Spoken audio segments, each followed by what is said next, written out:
அனைவருக்கும் வணக்கம். எங்கும் நிறைந்திருக்கும் குருவினர்களோடும் திருவினர்களோடும் அச்சலக்கண பத்தேஜோட ஸ்ரீ குரு சிவகாசி காளிமுத்து. ஆடி போய் ஆவணி வந்தது. இன்று ஆவணி முதல் தேதி. சரிங்களா? சூரிய பகவான் கோச்சாரத்தில் இங்கே சங்கமிக்கிறார். அற்புதமான காலம். சரிங்களா? தனுசு அச்சலக்கணத்தை கொண்டவங்க கோயில் வழிபாடு முறையில் நல்லா கலந்து கொள்ளுங்க. ஒரு மனிதனுக்கு பாக்கியம் அப்படிங்கிறது இந்த இடத்துல நடக்கும். காலபுருஷனுக்கு 5ஆம் வீடு, தனுசு அச்சலக்கம் கொண்டவங்களுக்கு 9ஆம் வீடு. சரிங்களா? ஒரு மனிதன் சிறு பிள்ளையாக இருக்கும் பொழுது அவனுக்கு தாய்ப்பால் பாக்கியமாகுது. பெரிய பிள்ளையாகி வளர்ந்து வாலியமாகி வரும் பொழுது அவனுடைய பொருளாதார நிலைமை நல்ல நிலைமை இருக்கும் பொழுது நல்ல உணவு நல்ல இருப்பிடம் கிடைப்பது பாக்கியமாக இருக்குது. சரிங்களா? அப்படின்னா இப்போ பாக்கியத்தை அனுபவிக்கக்கூடிய அற்புதமான காலங்கள் தனுசு அச்சலக்கணம் போகிறவங்களுக்கும், அது போக பார்த்திங்கன்னா மேச அச்சலக்கணம் போகிறவங்களுக்கும் இது நல்ல வசந்த காலம், பயன்படுத்திக்கோங்க. சரிங்களா? இப்போ நம்ம ஜாதகத்துக்குள்ள வர்றோம். இது ஒரு ஆண் ஜாதகம். வயசு 44 வயசாச்சு, இன்னும் கல்யாணம் முடியல. போகிற இடத்துல ஃபுல்லாக கல்யாணத்துக்கு லேட் ஆகுது. பொண்ணை பார்த்தா பொண்ணு பிடிக்க மாட்டேங்கி. சரிங்களா? ஜாதகமே வேண்டான்னு சொன்னால் கூட ஏதோ ஒரு காரணத்தில் தட்டி போகுது.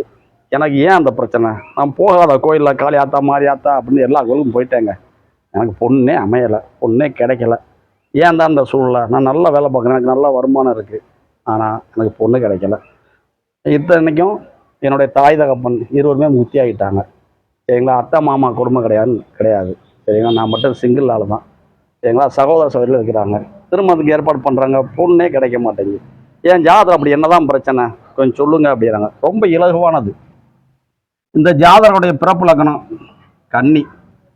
கன்னிக்கு 3, 8 அப்படிங்கிற ஆதிபத்தியங்கள் கொண்டவர் யாருன்னா செவ்வாய். அவர் 12 அப்படிங்கிற விரையாதிபதியாக இருக்கிற சூரியனோட இணைந்து 8ஆம் இடத்துல இருக்கிறார். செவ்வாய் ஜென்ம லக்னத்துக்கு 8ல் இருந்தாருன்னா செவ்வாய் தோஷம்.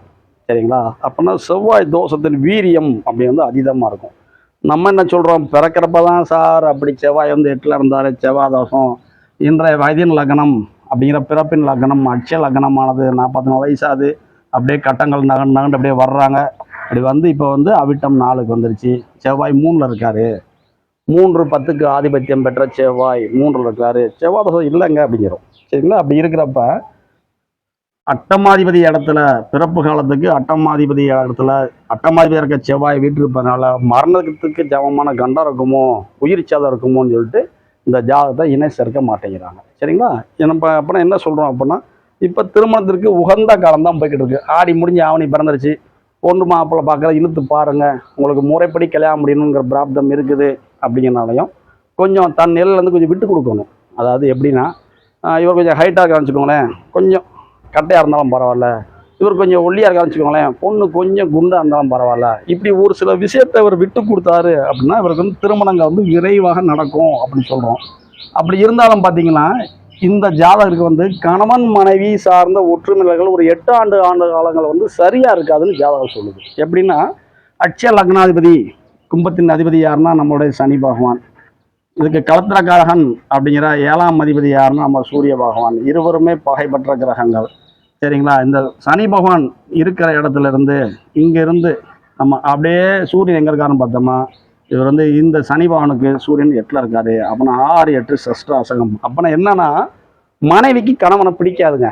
ஒரு 8 வருஷத்துக்கு நீங்கள் உலகத்தில் எந்த ரதியாலும் கல்யாணம் முடிங்க, யாராலும் கல்யாணம் முடிங்க, நல்ல பொருத்தம் பார்த்து முடித்தாலும் இங்கே இவங்களுக்கு பிடிக்காது.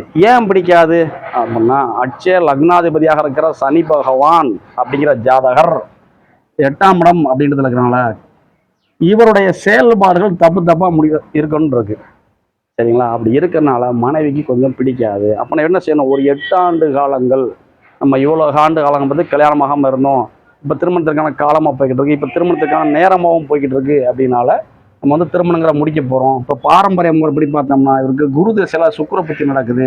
இதுவும் பார்த்தீங்கன்னா திருமணத்திற்கான உகந்த காலம். எப்படின்னு கேட்டிங்கன்னா, அட்சய லக்னத்திற்கு குரு பகவான் 8ஆம் இடத்துல இருக்கிறாரு. இருந்தாலும் அட்சய ராசி அப்படிங்கிறது பார்த்தீங்கன்னா 9ஆம் இடம் அப்படின்னா பாக்கியஸ்தானத்தில் இயங்குது. சரிங்களா? அப்படின்னா இந்த குரு தசையை அட்சய ராசி இங்கேருந்து இயங்குது.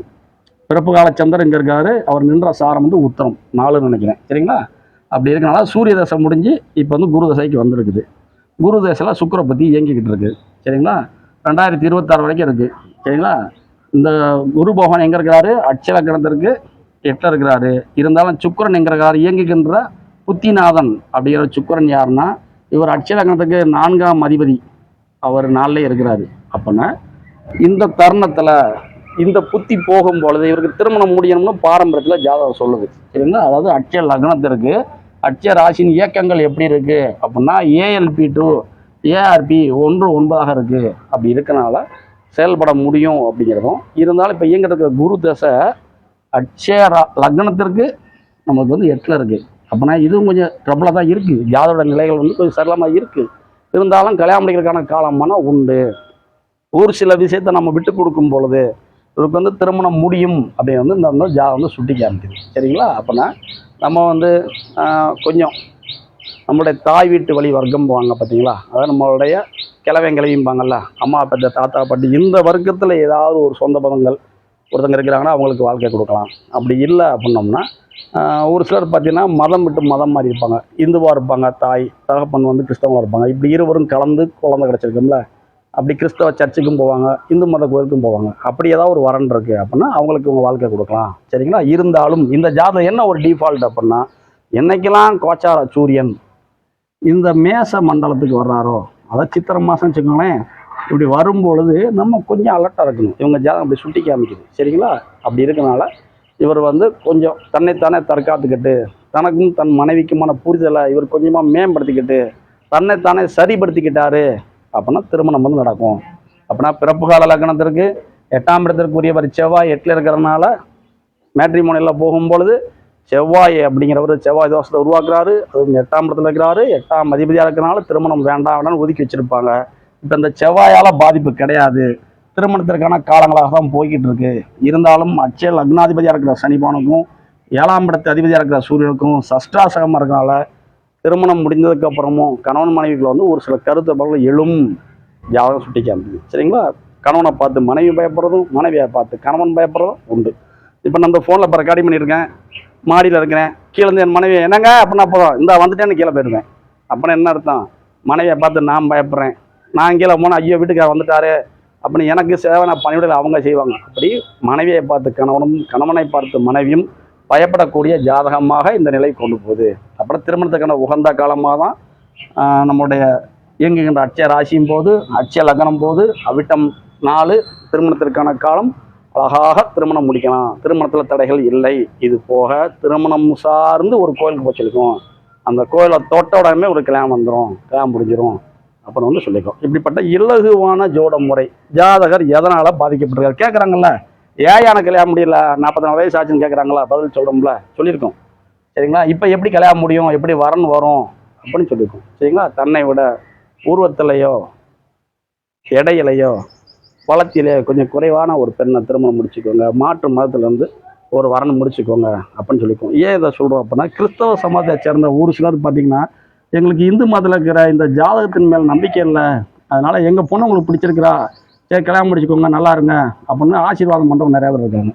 இவருக்கு அப்படி அமையறதுக்கு ஒரு பிராப்தம் இருக்குது, திருமண வாழ்க்கையில் இணையட்டும் அப்படின்னு வந்து ஐடியாஸ் கொடுத்துருக்கோம் சரிங்களா. இப்படிப்பட்ட அற்புதமான ஜோட முறையை உருவாக்கிய எங்களுடைய குருநாதர் உயர் திரு பௌரமூர்த்தி ஐயாவுக்கும் அவருடைய அச்சலக்கண பദ്ധதி ஜோட முறைக்கும் எங்களுடைய மூத்த குருமர் அனைவருக்கும் இந்த தருணத்தில் நன்றி சொல்கிறேன். நம்ம சேனலில் வீடியோஸ் வரும், லைக் பண்ணுங்கள், ஷேர் பண்ணுங்கள். நான் ஏன் இந்த வீடியோ வேகமாக பேசுகிறேன் அப்படின்னா, செவ்வாய் அப்படிங்கிறவர் இந்த அச்சலக்கணத்திற்கு 8ஆம் இடத்துல இருக்கிறாரு, ஏஎல்பிக்கு 3ஆம் இடத்துல இருக்கிறாரு. அதனால் என்னுடைய இயக்கங்களும் வேகமாக இருக்குது சரிங்களா. செவ்வாய் அப்படின்னா ஃபாஸ்ட், ஏன்னா இந்த ஜாதகம் நம்ம செவ்வாய் பற்றி வலியுறுத்துறதுக்காக எடுத்துருக்குறோம் சரிங்களா. அதனால் ஃபாஸ்ட் எப்படி அவர் ஃபாஸ்ட்டுங்கிற உணர முடியும்னா, ஒரு மின்சார கம்பியில் மின்சாரம் கலந்து செல்கின்ற நேரம் பயங்கர வேகமானது. ஒரு டிரான்ஸ்ஃபார்மில் வந்து டிரான்ஸ்ஃபார்மை அமர்த்திட்டு பீஸ் போட்டுட்டு டிரான்ஸ்ஃபார்ம் ஆன் பண்ணாங்கன்னா அந்த மொத்த சர்க்குலேஷனுமே பார்த்தீங்கன்னா ஒரு ஃப்ராக்ஷன் ஆஃப் செகண்டில் எல்லா வீட்டுக்கும் கரண்ட் போகும். அவ்வளோ ஃபாஸ்ட்டு யார், நம்ம செவ்வாய் சரிங்களா. அனைவருக்கும் நன்றி, வாழ்க வளமுடன்.